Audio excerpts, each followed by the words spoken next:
Started and Maybe. Oh, it's starting. we're live. Are we Welcome good? back, my Midwest infidels. I'm your host, Josh, here with Jason, and today I got a special guest for you. I got Mike Mangiaruca. Mike, how you doing, brother? It's doing good. So today, man, I want to talk about the Department of Corrections. Now, what's your background with the department? Worked as a corporal for about 2.5 years, a little bit longer. Yeah? How did that go? Oh, it was so fun. It's a fun job. I like my time working for the department. It has its moments. Most of it's good. The people you work with are absolutely amazing. They're family. But there are issues within as far as regulations and so on and so forth. It's interesting. Yeah, it is. What did you think about the pay? Pay's actually pretty good. Yeah, I thought the pay was pretty good. And honestly, with the amount of overtime you gotta put in, pay's really, really good. You did. But I wouldn't be opposed to, adding more to the pay. No. Yeah, there's definitely talk about it right now, especially with staffing being the way it is. Yes, kind of that whole toss up to try and get people to come in. With more pay coming in, people would probably be more than willing to stay versus bailing out and going to county. Now, recently, you kind of had a little fallout with the department. You want to tell us a little bit about that? I did get terminated, and I will admit I do have a slight past history of refusal, mandatory things like that. The reason why I got fired was abandonment of post without relief, even though I did prove that I was relieved properly. So, but no, other than that, I'm not real happy about the way I got fired, but you can't stop what's going to happen. So Right, but it's like abandoning post, especially at NSP. I mean, you were hardly the only one that did that. No. That's pretty common practice. As far as abandoning post, yeah, a lot of it kind of comes from the whole, people are burnout. They've been doing a lot of 16s. I can't say, I've done my fair share, but for the most part, a lot of people just say no because they're tired of it. They don't want to do it anymore. It's that burnout, and there's a depression that comes with it, and just there's a lot of side effects that don't show up like on the job per se. Right. So it's kind of hard to explain for the most part. I mean, it's that lack of being able to get up in the morning and want to roll into the job and being happy and, being able to do your job appropriately without, kind of losing your temper, if you will, because you're just so tired you can't help it. Right. Yeah, definitely many times. I definitely thought that. I thought burnout came pretty quick. I mean, there's one way how to burn out people, and one way definitely is the mandatory overtime. Absolutely. So when you were working mandatory overtime, how many days were you working in a row, though? Actually, before I kind of said I had enough of this, and this was back when I first started, so it was actually, I'll admit it was a little bit worse when I first started, and it was almost a 5-day-a-week thing. It did... Holy crap. Yeah, it did kind of cut back after a little bit, but it was still about 3 to 4 days a week on average, if you're lucky. And that was in a row? Sometimes. So you're working 16 hours, 3 days in a row. Yeah. So you're averaging what, 8 hours? If you went home and you got home, you were averaging anywhere from 6 to 7 hours of sleep. I mean, if you went home and went straight to bed, which most of us know we can't do. Yeah, well, if you factor it in, mine's a slightly different case because I did live approximately about an hour, 15 minutes away. See, that makes a huge difference. Yeah, so you get home, you do your wind down thing, which takes about an hour. Yep. You try and get food because you probably haven't eaten most of the day because you've been running. Mm-hmm. And then, by the time you know it, you're down to like 4 hours, 3-4 hours of sleep before exactly. you gotta get up and roll And back do another into work. 16 hours. Yeah, and then you do another 16 and just keep cruising. That's absolutely insane, and to think that anybody can do that without any kind of back. I don't want to use the term backlash because that's not exactly the right term, but with any kind of like bad results from that. I mean, you're fatigued. How do they expect you to do your job to the best of your ability without any kind of falter operating on 4 hours of sleep, especially dealing with inmates. And for anybody who doesn't have any experience in corrections, like that's like you got to be on top of your game 100% of the time. And I can't imagine doing that on 4 hours of sleep. There's just no way. And I'm not gonna lie, there are other facilities probably elsewhere that's probably a little bit more dangerous than ours. I've met inmates from other places. Ours is, not tame, don't get me wrong, but in all honesty, you still got to stay on point. You can't be nodding off, and when you're working that many hours that close together so often without that break, without that, because we don't get lunch breaks. Once you go in, you're 16, you're done. Like, you got to do it. You can't. They won't hardly ever let you, you can't leave the facility. Once you're in the facility, you're in the facility. So you guys don't get lunch breaks? No. So you get moments of downtime, count times, things like that. Where but you can stop and eat, but so it's rushed, is there depending on where you're at.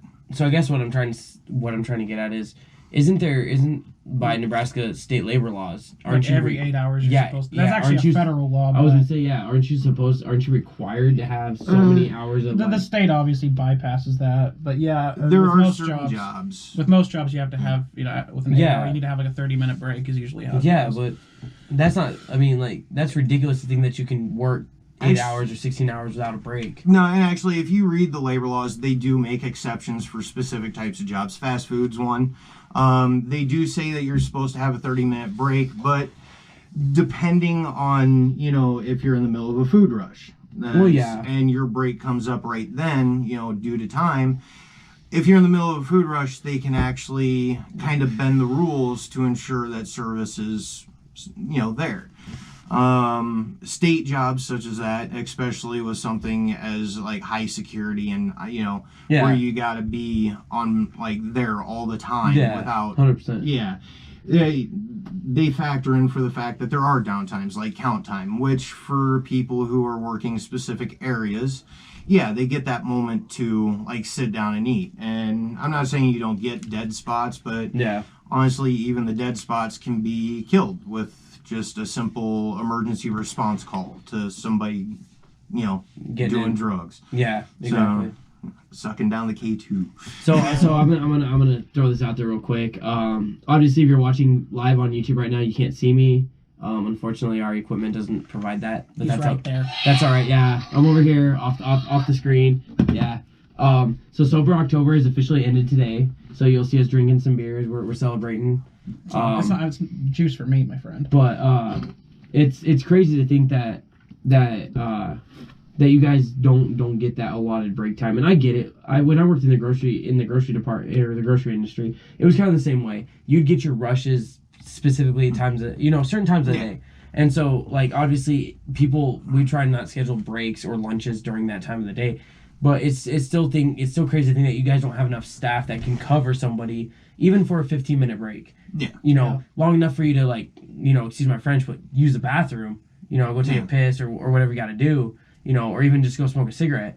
You guys deserve that time, especially dealing with what you guys with what corrections officers deal with. I mean that's a huge burden on you guys. Not only physically but just mentally in general. I can't imagine that them not allowing you to have that time. And that's why I always say it takes a special breed of idiot to do our job. I wouldn't say a special breed of idiot, but I'm just saying definitely it takes a special individual or a special mindset to do that job. It does. I did corrections in the military, and unfortunately for me, I didn't get much time actually dealing with inmates. Yeah. But just the training alone was stressful enough, and I can't imagine doing it full time. It has its moments. It does. Yeah, and that's huge for God, man. It's to think that our prison system is so big, and even now we struggle with it. With the amount of criminals that we have that are in prison, and the fact that they say we're so short on prison space. It's crazy to think that we don't have enough people that can fill those spots that are willing to do that job, and yet here you guys are, struggling and still putting up the fight. Yeah. Well, that's kind of what I want to talk about today. I mean, I can't speak for every facility in the department. But if you've ever worked at NSP, NSP is it's poorly laid out. And it's got a lot of problems that I kind of want to talk about here today. One thing that you and me both noticed was definitely the favoritism. that went on, yes. especially I mean with admin staff. But like we interacted with lieutenants and sergeants every day, and you would definitely you definitely knew, even as an outsider, if you went in, you could tell who the golden child is. Yeah, but that's everywhere you go. Kind of. I mean, but on this level, especially with what you're dealing with, the consequences are much higher. Oh, absolutely. You know, it brings down morale really significantly. Quicker burnout of specific people just because they're constantly the ones having to carry the weight for each day. You know, it's like they're the ones that have to run and do everything every day, while you get somebody that just kind of hides out in a housing unit all day and it doesn't really never hear their name on the radio. And doesn't really do much, but they're talked about very highly. I don't know about you, but my first time, because I used to drive by the Nebraska State Penitentiary all the time when I was a kid, and I'd see the towers, I'd see the barbed wire fence, and I was like, this place looks like a real prison.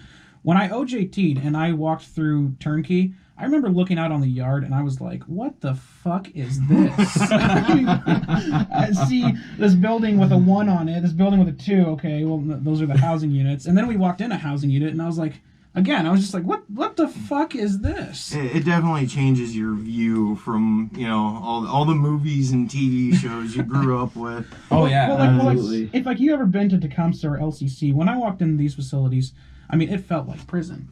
Now you actually would know better than I would. I never had to really go to. It looks like prison. I mean, LCC is like a big circle. I mean, and the yard is right in the middle. Mm-hmm. It's just a better setup. I mean, NSP. Leavenworth was the same way. Yeah, mm-hmm. Leavenworth. If you look at it on Google Maps, it looks like a prison. The yard, it looks like a really good setup. When you look at NSP, it literally looks like somebody just puked out on a pile, like on a plate. I mean, there's so many fences. It's terrible. The floor plan's terrible. It's god awful for emergencies. A lot of blind corners, if you will, things like that. And I know they were trying to rectify the situation. They have added more cameras in different housing units, things like that. And they're trying to step up the game a little bit, but it's really hard to do when you're operating with buildings and whatnot they're old. I mean, the place has been there since the 1800s. So I mean, it started out as a barn, for crying out loud. Hey, but it comes back to that fact of like how many people we have in the prison system and how we're so short on space. It seems that they're willing to make a prison out of a barn. Yeah. Well, I mean, what else are you gonna get in Nebraska? But I mean, yeah, right. At the end of the day, like, are we hurting that bad that we really have to resort to small amount of spaces? And do you think, like, in your opinion, do you think that the floor plan that the prison is that a prison, not just the prison, but a prison is laid out in, you think that really affects the way that the prison operates? To a certain degree, yeah. I definitely do. Yeah. Because, I mean, to lay out something, that's how you first, that's like the first rule of control is layout. I mean, positioning. And with NSP, I mean, with the cameras there's so many blind spots. Yeah. I mean, there's fights that go unnoticed, and it's not even until, like, a kite gets sent in that we know that a fight took place. And it's like, in a prison, or somebody notices blood on the floor. Yeah, it's got to be stuff like that, or maybe somebody was watching, old camera footage. But, like, there was a lot of that when I was working there. And so, I mean, it hasn't changed. No, it's probably not going to change. There's probably staff there now that there could be a fight going on right in front of them, and they would never even make the radio call. That's what you get when you hire 18, 19-year-olds. Well, yeah, exactly. They don't want to get involved in something I've noticed just in that age range today is the lack of wanting to deal with confrontation. And you can't go into a career field of corrections and not in fear confrontation. Like, confrontation's going to happen. It's prison. A lot of that actually comes with the training, too, though. I mean, honestly, they try and let you know ahead of time that that's going to happen, but I'm not sure if the training's changed since, in, like, the 2.5 years since I've been in. But overall, I don't know. With the staff shortage, the training's getting worse within any facility. I mean, you're looking at people who have only been on the job for a week who honestly do not know what they're doing. Yeah. And they're training new people coming in on, an OJT.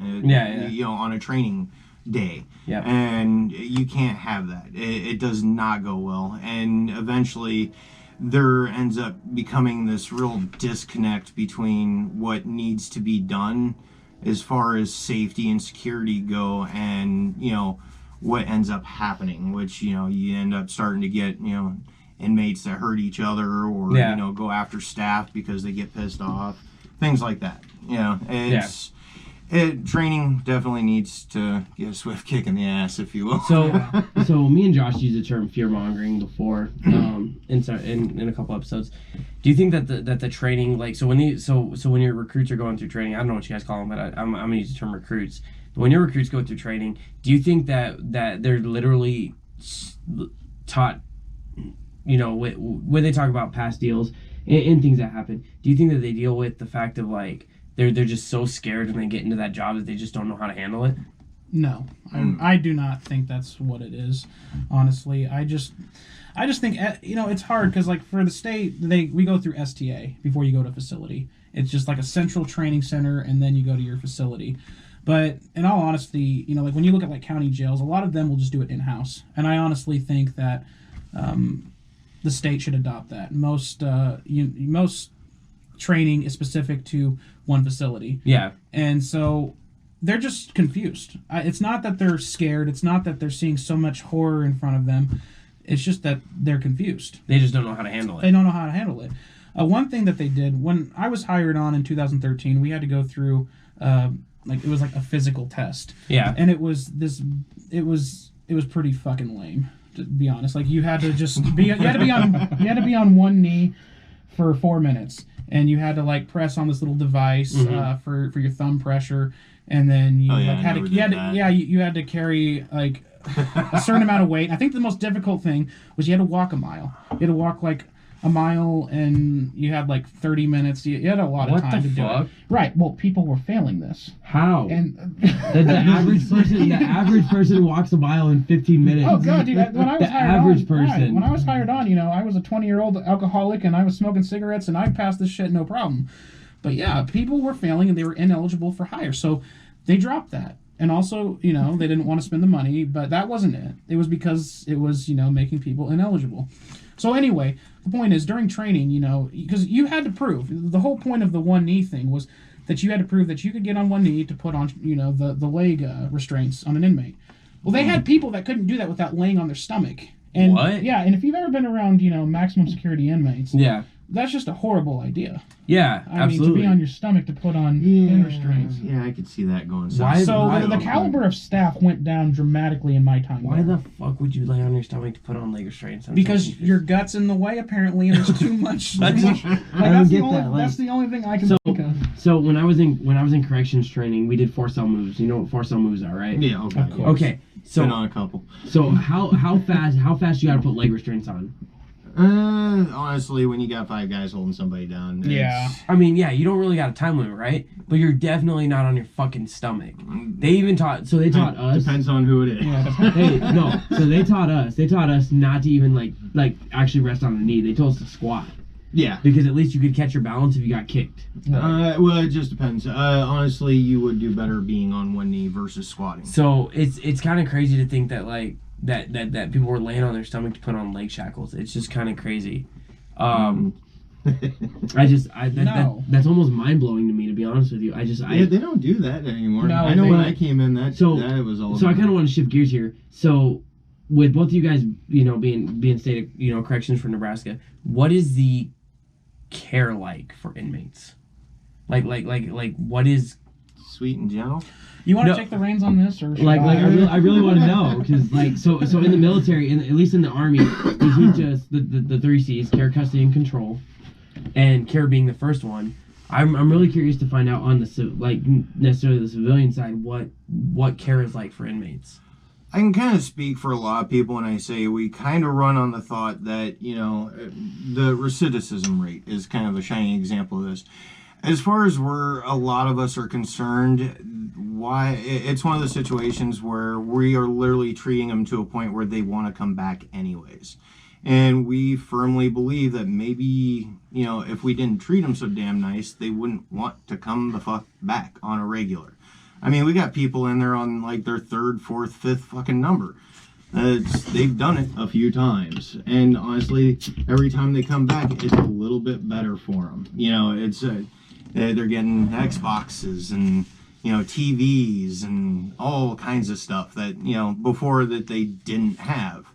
But due to rules and regulations and things like that, and, lawsuits that kind of went through that, in my opinion, shouldn't have, they end up getting a lot of things that, in all honesty, depending on what kind of inmate population you're looking at. I mean, minimum security, I can understand. Hands absolutely. down. Once you start getting into the medium max, there needs to be a different sort of precedent set. Yeah. Because in all honesty, it's literally, I do believe we're medium max. NSP was medium max facility. It's supposed to be medium max minimum. Yeah, and the minimum is pretty much the general rule for everywhere. So hold on. Let me lay this out in terms for our viewers that are watching, obviously Facebook Live. Thanks for everybody tuning in. Jasmine, hello. Joannis, hello. Mike, hello. Everybody else, awesome that you guys are tuning in. But so you're telling me that these guys are sitting in prison, or they have a roof over their head, 3 meals a day, and they get to play Xbox all day? Depending on how good the gallery is for well, for shit, that dude, week. sign me up. Like, Well, holy crap! Like, Well, that sounds let me like tell you this, even better. If you assault a staff member, you can go to SEG and you can get a TV. what? Yeah, you can get a TV. So I can lay in my bed all day and watch TV. You can lay in your bed in a room to Wow. yourself. Have TV. You don't have to share it with anybody. How do you get into this? No, just assault the staff or get in a fight with another inmate or Wow. something. You get caught with It's a weapon. ridiculous to think that people that have literally probably committed some of the most heinous crimes in the United States are literally treated better than some of the homeless people that we have on the streets right now. Yeah. Well, let me tell you this. You get a state like California, and in politics, California is a very liberal state. But their prison system is run with much more of an iron fist. The qualifications to become a correctional officer in California is much higher than they are in the state of Nebraska. You actually have to be physically fit. You actually got to somehow be physically fit. It's basically, it's law enforcement. You are law enforcement certified. Well, yeah, exactly. But see, here in Nebraska, stereotypically, you think Nebraska is a very conservative red state. Yeah. But our prison system is very liberal, and specifically at NSP. Now, I've heard at Tecumseh and LCC, these facilities run a little bit more smooth and a little bit more iron fist, but NSP specifically is a very, very liberal facility. Really? Well, I'll tell you this. When an inmate gets called to holding, inmates nowadays, a lot of them feel very comfortable refusing to cuff up. Really? Yes. This was something that was going on. See, when I started, that was very taboo. It happened, but there was very specific, you basically kicked that inmate's ass. If they refused to cuff up, that's resisting arrest.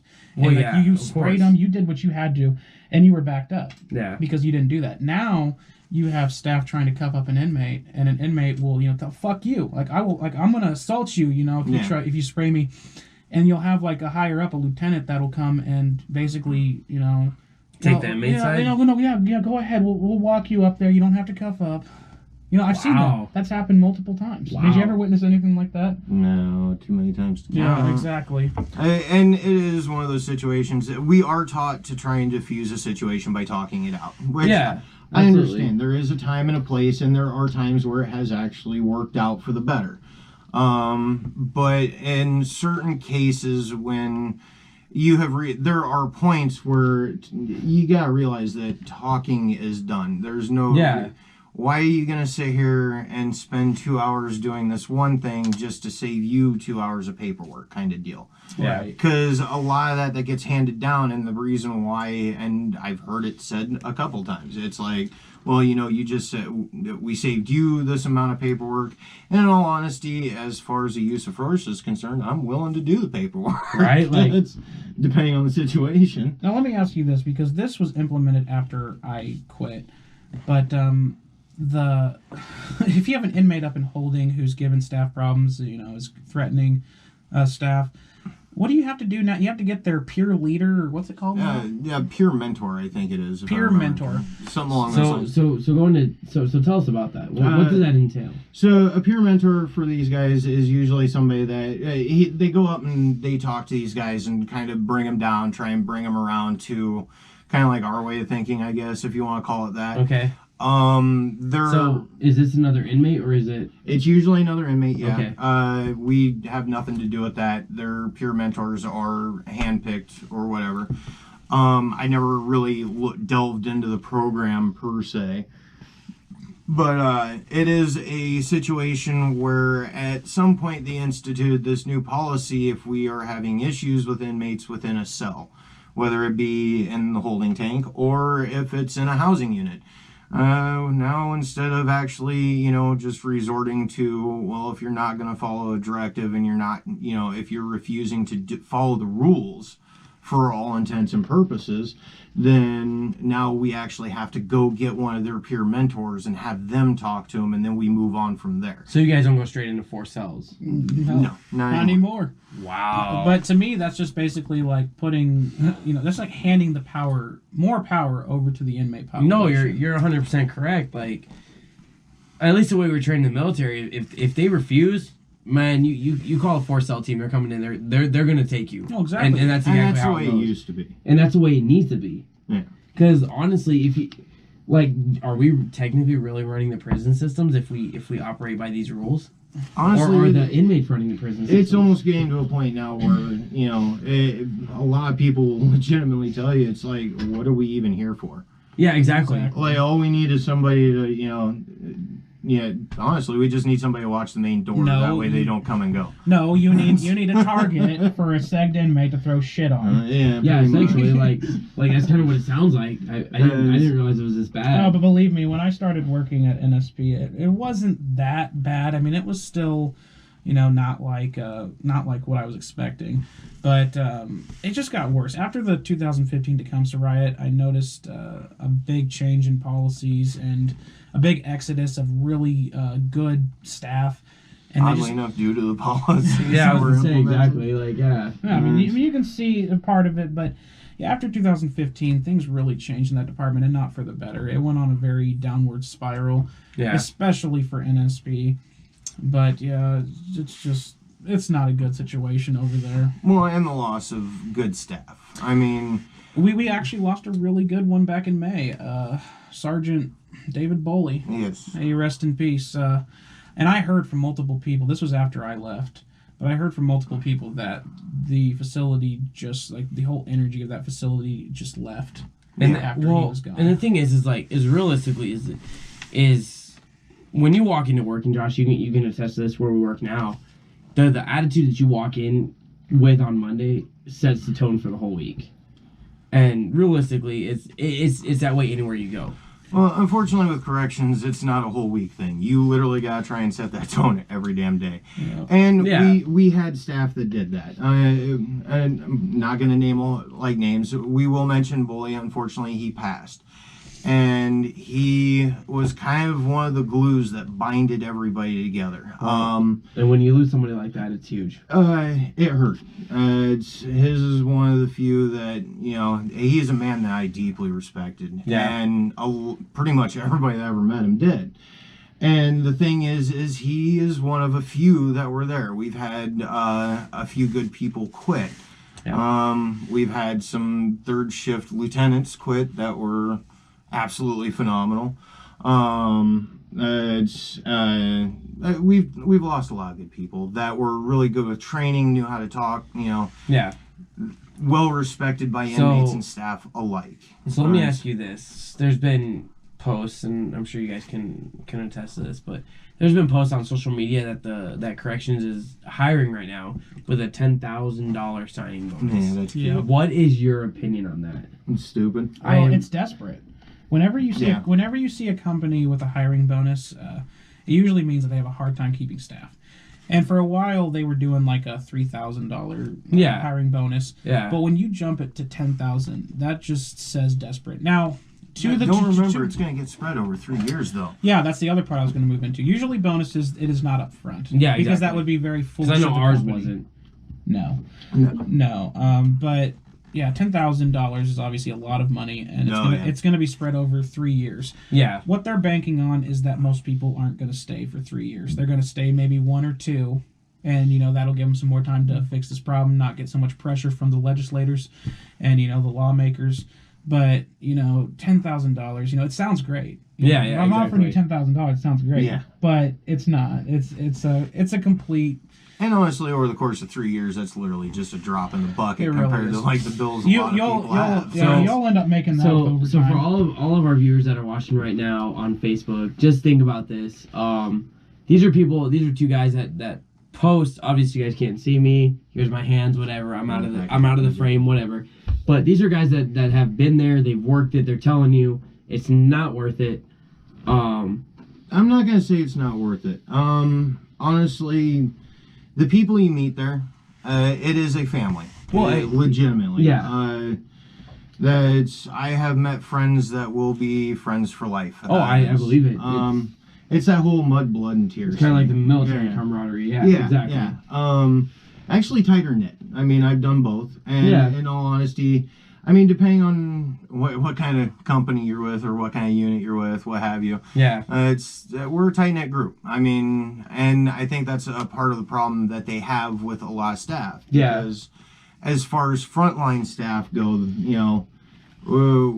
with everything that's been going on, a lot of people have been getting tighter and tighter knit because... you have to, especially in this kind of job field. It's literally starting to become an us against them, but it's literally not us against the inmates, it's us against admin and inmates. I mean, exactly. We're caught in the middle, and it's a horrible fucking job. No, I agree 100%, especially when you're dealing with admin issues. Like, yeah. That's not good any way you look at it. I'll add this, that I met some people that'll be my best buddies for life working in corrections, but I ultimately why I had to leave even both times that I did, because for those of you who don't know, I did leave 2 times. This time's for good, especially with this is my permanent resignation. but anyway, I met a lot of fucking scumbags that they hired because they got so desperate they needed to hire anybody and everybody. Yeah. And I couldn't trust a lot of my staff. There was so many dirty staff. Well, in corrections, you have to trust you have to know that the guy that the other guard on shift, it has your back. Yeah. And that's the thing, because like when I first started, the first year, I think maybe 2 max between 2017 and 2018. And then shit started kind of going downhill, and we started having staffing problems, and they started bringing in pretty much anybody they can get their hands on. Yep. And literally between 2018 and 2019, all of a sudden it's like every week. Yeah, it was like at first it was like one every couple months, and then by the end of the year it was like one every other week or so. So you at least that's what it felt like. You constantly had turnover. Yeah. Oh yeah. Now, the turnover's ridiculous. Now 2017. There was a big one, and you probably know who I'm referring to. Yes. I'm not going to say his name. Yes. This guy was very close. He was part of the group. I mean, this guy was very close to all of us. Most of us liked him, and he's a good friend to a lot of people. Yeah, when we found out that he was bringing in basically, like, he was like the cartel of K2 at the time. He was bringing in a lot of K2. Holy shit! Getting paid some pretty good money. Yeah. And when we found out about that, I mean, it was pretty much like, well, who can we trust at this point? Yeah, exactly. And so a new staff coming in who's going to be dirty, I mean, it's like they don't stand a chance. A lot of new staff come in and they wonder why they get treated the way they do. Yeah. A big part of it is we don't know if we can trust you. And if you're coming in, I mean, hell, they literally just had somebody get walked out. She was on OJT. And she is already starting to bring shit in. And I'm going to mention this. Or just off of So OJT, that was one of the things when they mentioned it, AIT.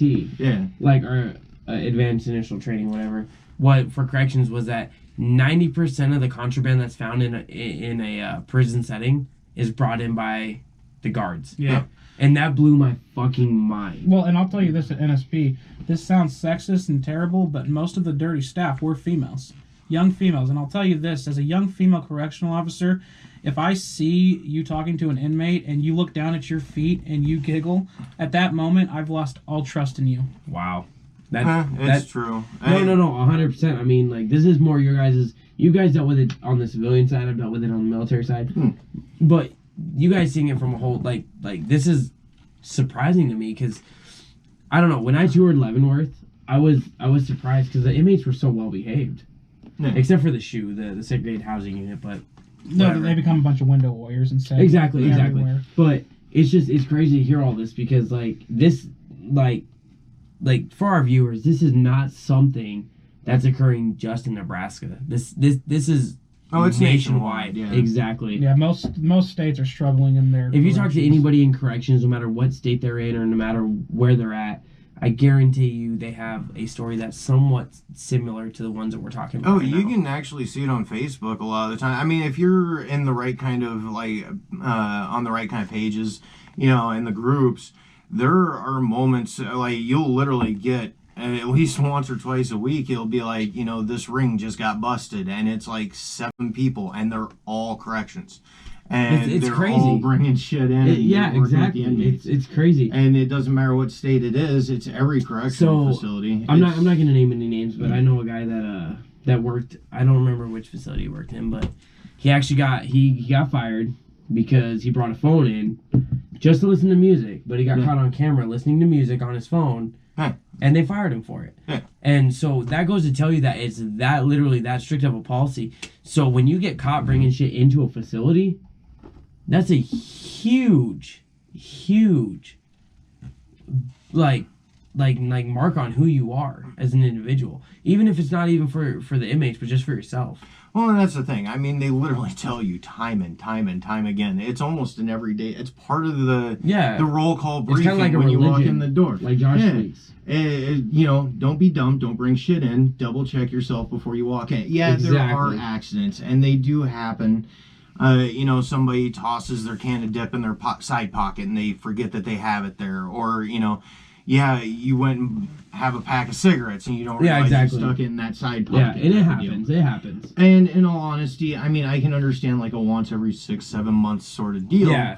But, I mean, if you're caught with a brand new pack of cigarettes like every hour, like every couple days, it's like... Exactly. Yeah, you're a dumbass. You need to go. Yeah, exactly. And you would be surprised with how many drugs and how many cell phones flood the state pen. Oh, no, I believe it. I mean, people believe it, but like... When I was there, I mean, it was a big deal. If you found a cell phone, I mean, it was a pretty big deal. Yeah. But for a while, it got there, like, it became pretty much like a rite of passage. Like, if you didn't find a cell phone, you weren't looking. Yeah, exactly. I mean, and there'd be cell phones just, like, sitting out in the yard, and staff would just walk right by them. They wouldn't even see them.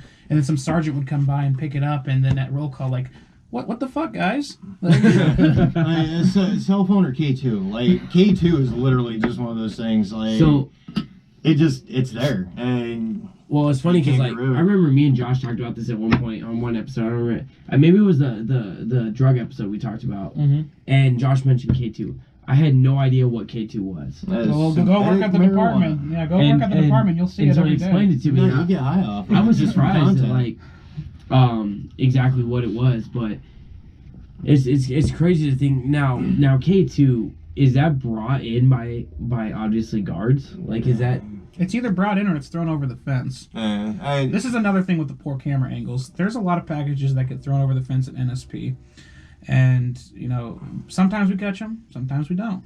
It's just... I'll give them credit. Most of the time they are. Most of the time they are, but there definitely is packages I would guarantee that don't get caught. Okay, so I don't know anything about this, but visitation. How does visitation work? Oh, God. Full contact. I'm really curious. Like, see, in my opinion... Visitation should be like how it's done in the jails. I mean, on a screen, through a phone. Contact visit is like, to me, in a state prison should be earned. Yeah. Well, at NSP, it's all contact. It doesn't need to be earned, even with our SED guys. They're allowed to hug their significant others and walk out the door, give them a quick kiss. God. Yeah, they're allowed to take the bag of weed out of their asshole right in there and hand it over to their... Oh my God, dude. Oh. And you just have to hope the person's watching the camera closely. Oh, man. And then, oh. Yeah, dude, if you went in the state pen, I mean, you would puke. You'd be like, what the hell? That's insane. And I'll tell you, inmates at NSP, they felt very comfortable coming up and approaching staff to basically bring something in for them. It's happened to me at least twice. Exactly, Oh my God. I had to write incident reports a lot because inmates just felt that comfortable to come up to me and ask, hey man, how much for this? And fuck. Oh man, that's insane. I can't even. It's the entitlement. The other thing that you would puke on is the entitlement of a lot of our inmates. Well, yeah. They're incredibly entitled because they can be, because the state has given into them a lot, and specifically a lot of administration has. I mean, you've definitely seen that. I know you have, Mike. Oh yeah. I mean, if they don't get their TV, they will literally throw a temper tantrum until they do. What are they, 4 years old or what? Huh? Yeah, pretty much. I've seen some grown ass men literally act like 5-year-olds, and we could talk about the way that TV's taking over this generation, but we'll say that for another episode. It's more like impulse control issues, and our job there is to help them realize that they have impulse control issues, because a lot of them guys are there because they wanted something, they went and took it, and they weren't supposed to. Yeah, exactly. Now, the main goal is they're staying in prison. The main goal of this whole thing is to show them that, hey, because you're not getting something doesn't mean you have the right to go do whatever the fuck you please. Exactly. You must abide by a set of rules and regulations, and this is how this works. That's how real life works. Yep. Doesn't matter what you do. Unfortunately, we have a very strong run of, okay, well, you're not getting your TV. Well, then this is what's going to happen if I don't get my TV. Yep. Well, okay, we're not going to give you the TV. Well, this is what's going to happen. And then they do whatever they say they're going to, and there's no real repercussions. I mean, there are in some cases, depending on how bad it is. Just depends. Yeah, but for the most part, I mean, if they don't assault staff and, they don't set anything on fire, if they flood their gallery, okay, well, you just flood your gallery. We're still not going to give you the TV. Well, you know what? Here's your TV. That's pretty much how it has gone. They give in to that? Oh, they give in to it to a point that, like I said, it would make you puke. Depending on who's on shift. Wow. Right. Wow. Holy crap. That's the other thing I want to talk about, the poor leadership, specifically at NSP. I do think it runs within the whole state, but I want to talk about NSP specifically. I've definitely seen cases where people were assisted in promotions. They had other supervisors basically give them a packet of all the answers and, really push for this individual to, make the promotion or whatnot. Yeah. And you're not going to get the best leaders by doing that. No, absolutely not. And there are some leadership that, in all honesty, nobody's quite sure how exactly they got their position. Right. Well, it sucks when you're on your knees all the time. I mean, there's a lieutenant at NSP, and she was never even custody, from my understanding. She was actually in my STA class. Okay. And now she's a lieutenant, and she was never even a custody staff. She was always at central office. So, fun fact for you. So, how are you going to tell custody staff what to do when you've never really been a custody staff? So, I want to ask you both this, Josh, in your time at corrections, and Mike, also your time at corrections. How many times have you? And maybe it wasn't that many, but how many times did you see the same offender return after being released? Me personally, I couldn't tell you. There's so many. That many or that less? It's just there's that many guys. I mean, You remember faces. You remember. Well, yeah. Sometimes you remember names. There are inmates in there that, they're there to do their time. They're model inmates. They're actually really good to work with. Yeah. As far as, you're trying to get shit done. And they will actually go out of their way to be like, oh, hey, you know what? Yeah, you need this done. We'll go ahead and make sure it gets squared away. Not in the, stabby, pokey kind of way, but along the lines of, hey, we need to get locked down for this, or we need to do this. Yeah. And it becomes a situation where, you do what you can. Yeah. But, so when I worked in the grocery industry, we had, so for instance, I had a guy arrested one night for shoplifting, literally 3 days out of prison, and was on parole. And what he got arrested for literally ended him back in prison. Do you think that people rely on the system? Some do. Absolutely. I mean, is that even a question? I mean, like realistically, but like you would think that after spending that much time in, in what you do, like you would think that people would try and better themselves, but there are some inmates that is legitimately what they are doing. And you can see it in the way they act and how they, deal with COs in general and how they go about their daily routine of their day. There are other ones that, damn well as soon as they walk out the door, they will be back at least within 6 months. Oh, there's guys that'll tell you they'll be back. Yeah. There's been a few that, yeah, I'll see you in a few months. It's like, really? That's crazy that it's almost like a goal for them. Like, well, you get, I mean, granted, the meals ain't amazing, not by any stretch of the imagination. But think about it, you don't gotta work, you got a roof over your head. You get 3 meals a day, and like I said, they're not the greatest fucking meals, and then they got canteen, which, in all honesty, they get pretty much damn near everything you can get on the outside. That's what I'm saying. Like it's almost like vacation. It is kind of. Well, and the guys. I mean, you got to worry about your next door neighbor stabbing the shit out of you. At some yeah, point. but I mean, that's the only thing you got to worry about. I don't know, man. That can be pretty stressful. But I was gonna say, yeah, the inmates that do well are the guys who they ended up there because they did something stupid. They might have been in a bad spot at that time. They don't want to be in there. But like the gang members, the real troublemakers, these are the ones.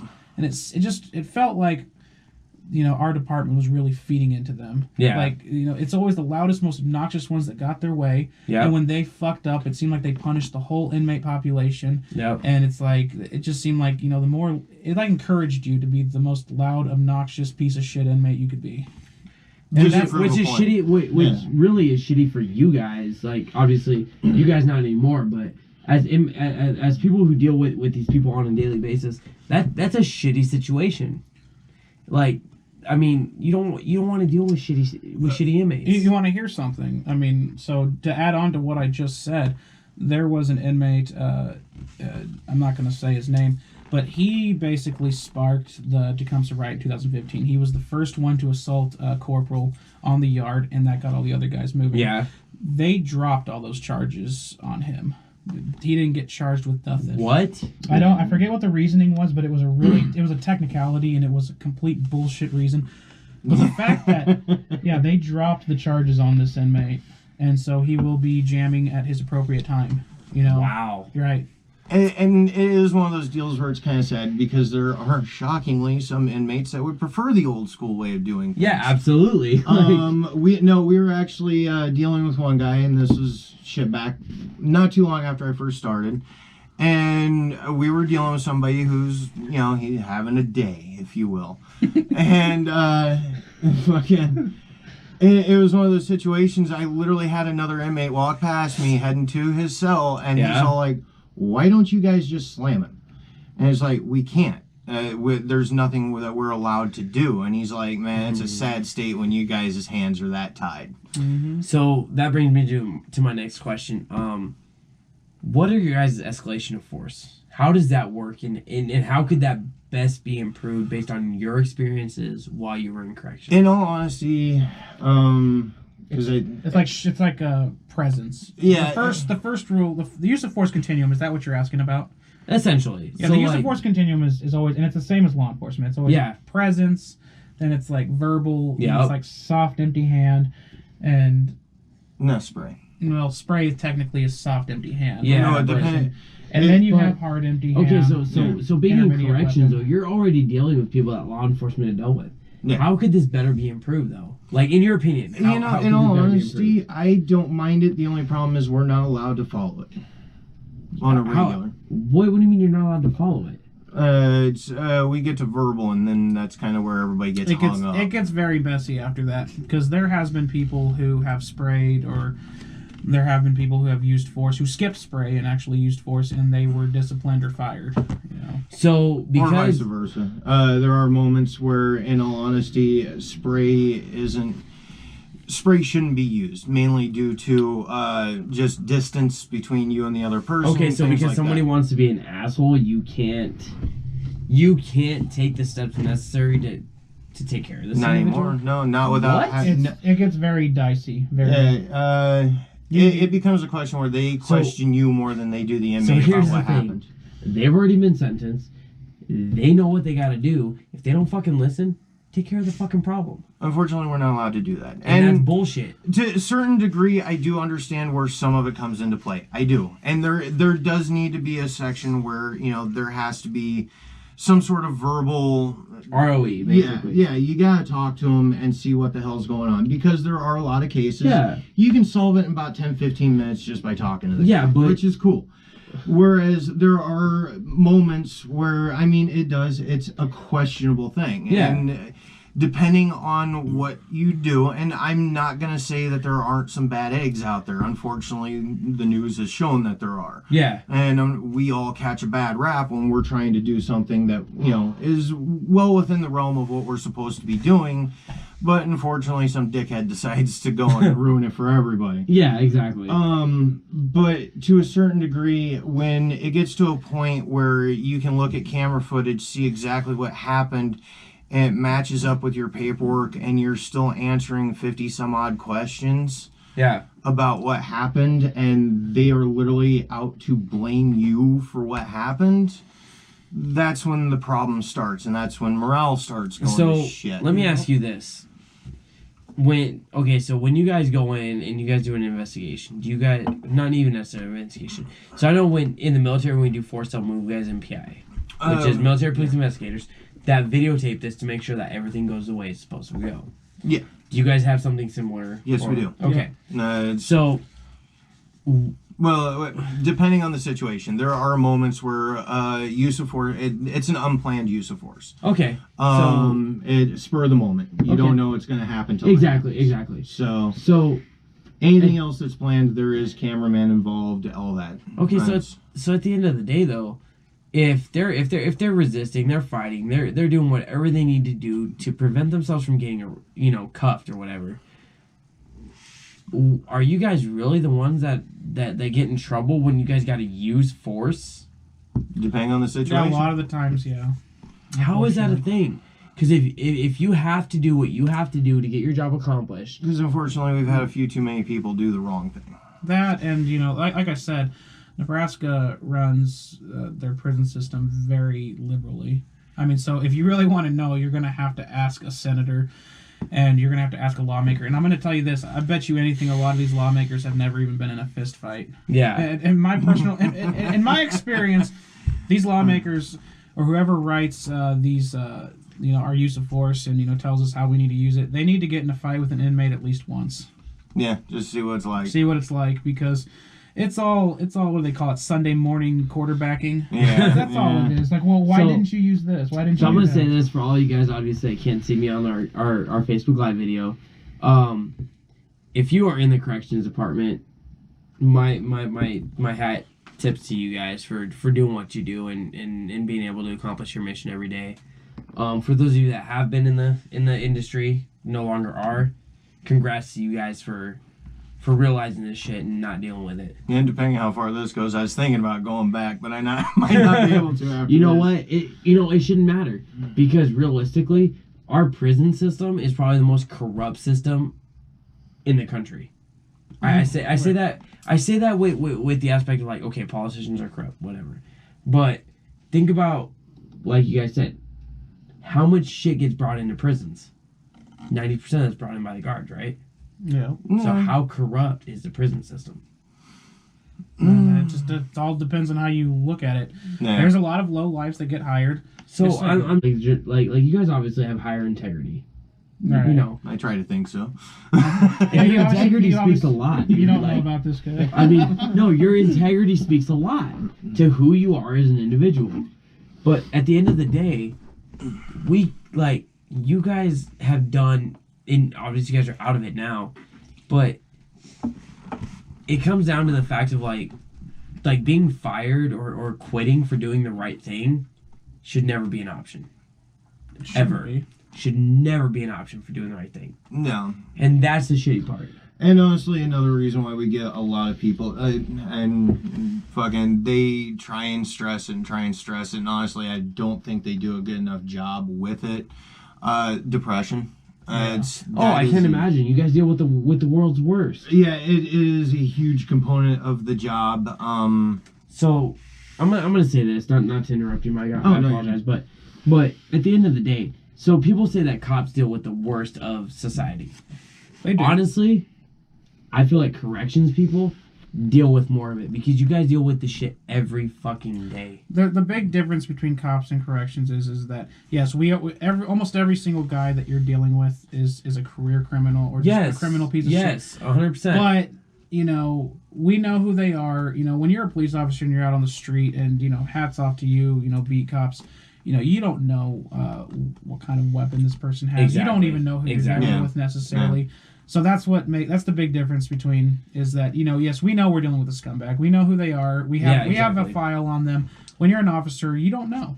Exactly. And I used to think of that. The worst inmate that I could think of that we've had, I used to think, what was it like for the officer when they went and arrested them? Exactly. Right? Yeah. I think about that because, this guy probably had a weapon, probably was in a bad mood. Yep. And, hats off to that officer for making that arrest and going home. Yeah, considering most of the time we got to deal with these guys when they're in kind of a half-ass bad mood. And, Exactly. And you might have caught him on, that officer might have caught him on a really bad mood. Yeah. And granted, I've had a couple moments where I've come across police officers, I've been bullshitting with them, and they're like, dude, we respect you a lot. Like, don't get it twisted. No. Like police officers and corrections officers 100% have my respect as a civilian.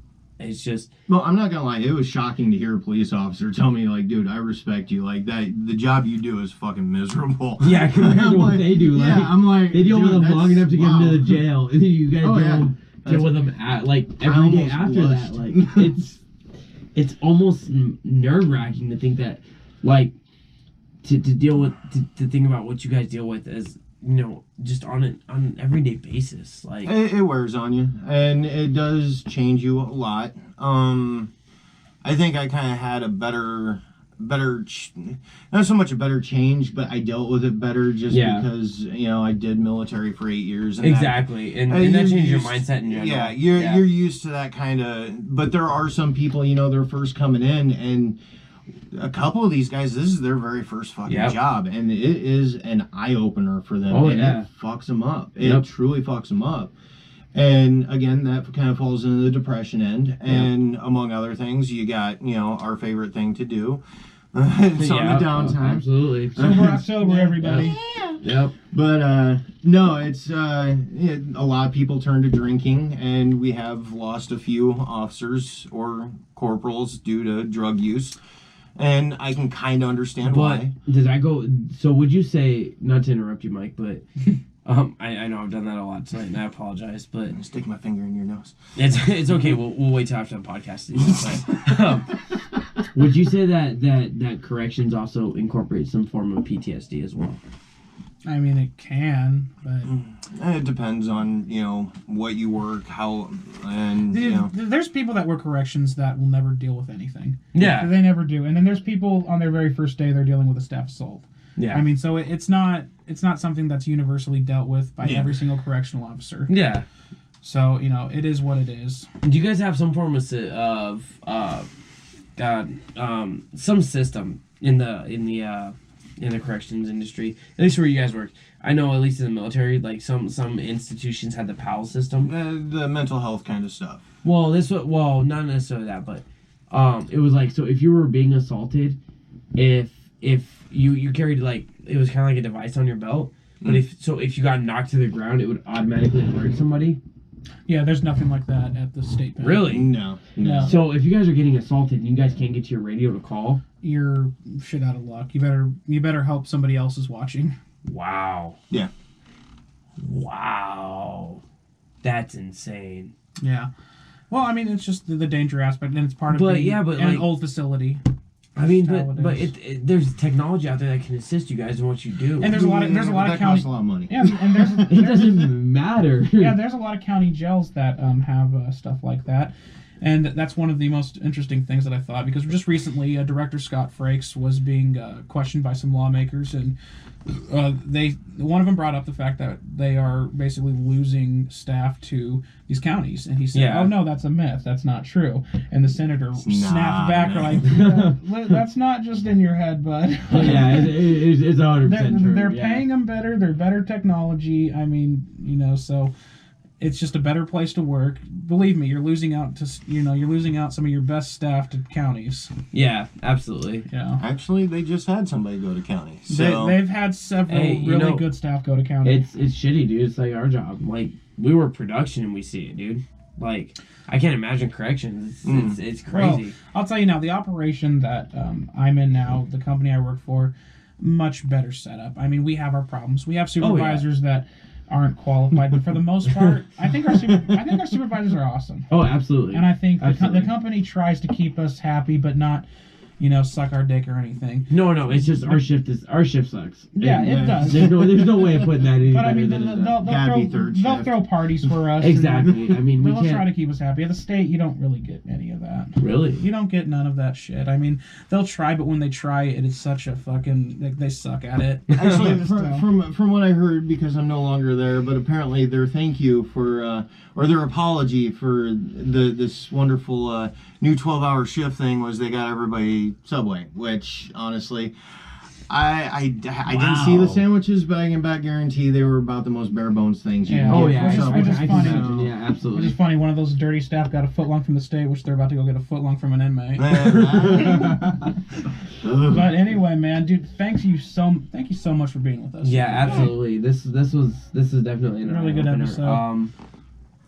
First of all, for all those people on YouTube, or not YouTube, but Facebook that are watching us right now, thank you for tuning in. You guys are awesome. You guys, we love you guys. You guys are. Tell how many people are on there right now. What is it? 9? It's up in the top, right? Something like that. Right there. 8. You guys are fucking awesome. Mike, I appreciate you for coming out and talking about this. This is definitely one of those things that it's Rick and Morty, bitch. it's definitely one of those things that it takes a lot to get people on here and talk about. Definitely a hardened subject like you talk about. Corrections is huge, especially in the state of actually everywhere. I know. So where I worked at in Arizona, we had a state prison and we had a federal prison right there in the same town. Yeah. And so for those of you guys that don't know, corrections and prisons are everywhere. And if you ever come across a corrections officer, thank them for what they do, because their job is not easy. But we thank every single one of you guys for tuning in tonight. Me and Josh have been pushing this podcast forever, and you guys have made this possible. Mike, again, thank you for coming out, talk about this, and making this truly what it is. I'm praying this doesn't bite me in the ass. Hey, you know what? It doesn't even Yeah, matter. honestly, I don't give a shit now. And for you, Mike, and everybody else, always. Thank you, everybody, for tuning in. Hopefully you guys like the show. We'll see you guys next week. Maybe. Yep, there it is.